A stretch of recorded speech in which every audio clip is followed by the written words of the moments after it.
धाकड़ खबर, बेखौफजुमा बेबाक अंदाज।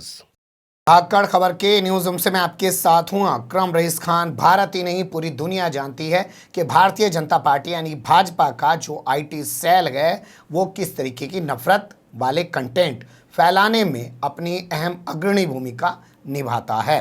वो लोगों को बदनाम करने में और थूक कर भाग जाने वाले स्टाइल में काम करता है। तमाम तरीके से वो रोज़ाना झूठा साबित होता है। अल्ट न्यूज़ पर जाइए, कई और वेबसाइट हैं, उस पर एक लंबी फहरिस्त मिल जाएगी कि भाजपा का आईटी सेल किस तरीके से झूठ और नफरत फैला रहा है। इसके हेड यानी कि इसके चीफ, इसके प्रमुख हैं अमित मालवीय। वो भी कई बार बेनकाब हो चुके हैं। उन्होंने ही वो ड्रामा चलाया था कि 500 रुपये लेकर महिलाएं जो है शाहीन बाग में आके बैठ रही है। बाद में पता चला वो तो बीजेपी के लोग थे, खुद ही रिकॉर्ड करके डाल रहे थे, जिसको अमित मालवीय ने बताया था कि मुसलमानों की औरतें जो हैं वो 500 रुपये में धरने प्रदर्शन पर बैठने जा रही हैं शाहीन बाग में।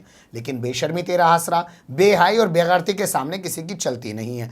भोंपू मीडिया के दलाल, चाटुकार, दंगाई पत्रकार झूठे साबित हो चुके इस शख्स अमित मालवीय को फिर भी अपने टीवी डिबेट शो में बुलाते हैं, क्योंकि वे खुद झूठे मक्कार हैं। तो झूठे मक्कारों से ही मिलेंगे। लेकिन अब झूठे मक्कार वाले मामले में एंट्री हो गई है सुब्रमण्यम स्वामी की। सुब्रमण्यम स्वामी ने अमित मालवीय के खिलाफ मोर्चा खोल दिया है। उन्होंने आज ट्वीट करके साफ कर दिया कि गुरुवार तक यानी कि बृहस्पतिवार तक, यानी कि इंग्लिश में बात करें तो थर्सडे तक, अगर पार्टी ने अमित मालवीय को आईटी चीफ के पद से नहीं हटाया तो ...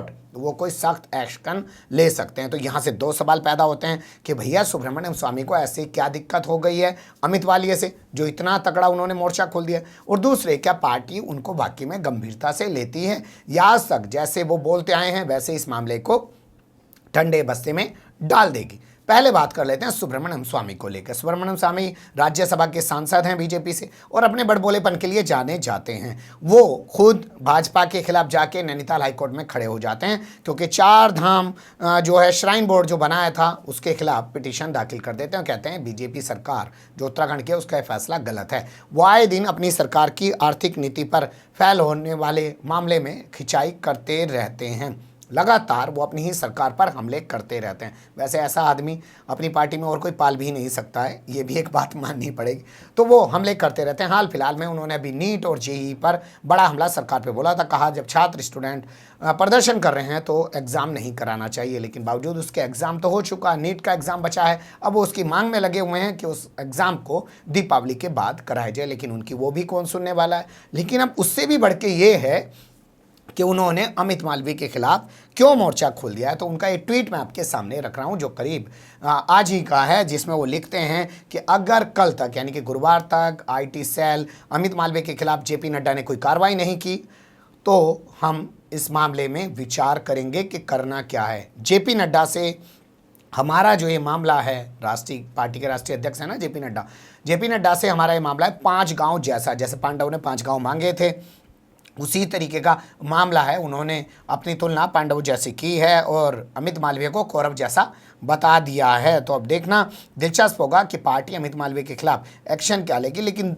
ये भी तो जान लीजिए कि आखिर सुब्रमण्यम स्वामी अमित मालवीय से इतने नाराज़ क्यों हैं। उनका कहना है कि बीजेपी आईटी सेल के कुछ जो लड़के ला रहे हैं वहाँ पे काम करते हैं, वो फर्जी अकाउंट बनाकर इनके फर्जी ट्वीट्स के ज़रिए इनको बदनाम करने की कोशिश कर रहे हैं। इनके खिलाफ उन्होंने एक अभियान पूरा छेड़ रखा है और ये काम बीजेपी आईटी सेल कर रहा है सुब्रमण्यम स्वामी के खिलाफ। यानी कि अब बीजेपी के राज्यसभा सांसद खुद कह रहे हैं कि बीजेपी आईटी सेल का जो चीफ है वो भी झूठा है और आईटी सेल भी झूठ प्रचार कर रहा है। ये उन्हीं के भाषा के आधार पर निकल के ये चीज़ आती है। वो आगे कहते हैं कि अगर मेरे आईटी सेल ने इसका जवाब देना शुरू कर दिया तो ये लोग झेल नहीं पाएंगे। मैं जेपी नड्डा से मांग करता हूं कि तुरंत अमित मालवीय को आईटी सेल के हेड के तौर पर काम करने से रोक दिया जाए, यानी कि उनको हटा दिया जाए। इसको लेकर भोंपू मीडिया का दलाल, चाटुकार, दंगाई पत्रकार तो कोई खबर नहीं दिखा रहे हैं, वो तो आपको पता है। सुशांत सिंह राजपूत वाला मामला पड़े ही ठंडा पड़ गया। अब कंगना रणावत वाला मामला जो है वो जिंदा कर दिया गया है और उसको लेकर अपनी तमाम कार्रवाई में वो जुटे हुए हैं। लेकिन इन्होंने जो है तगड़ा हमला बोला है और अल्टीमेटम दिया है, तो हमें भी इंतज़ार रहेगा कि सुब्रमण्यम स्वामी कल गुरुवार, बृहस्पतिवार यानी कि थर्सडे यानी कि जुमेरात के दिन क्या एक्शन लेते हैं। अगर पार्टी सच में कोई एक्शन नहीं लेती है, उनका कहना है कि अगर पार्टी मेरे सम्मान की रक्षा नहीं करेगी तो मुझे अपने सम्मान की रक्षा करने के लिए खुद खड़ा होना पड़ेगा। कोई प्लेटफॉर्म तो पार्टी के अंदर ऐसा है नहीं, कोई मंच तो पार्टी के अंदर ऐसा है नहीं जहाँ जाके मैं अपनी बात रख सकूँ, इसलिए मुझे ट्वीट करके ही अपनी बात को रखना पड़ रहा है। अमित मालवीय ठीक नहीं कर रहा है, उसका आईटी सेल ठीक नहीं कर रहा है। इसलिए उसके खिलाफ एक्शन लिया जाना बेहद ज़रूरी है।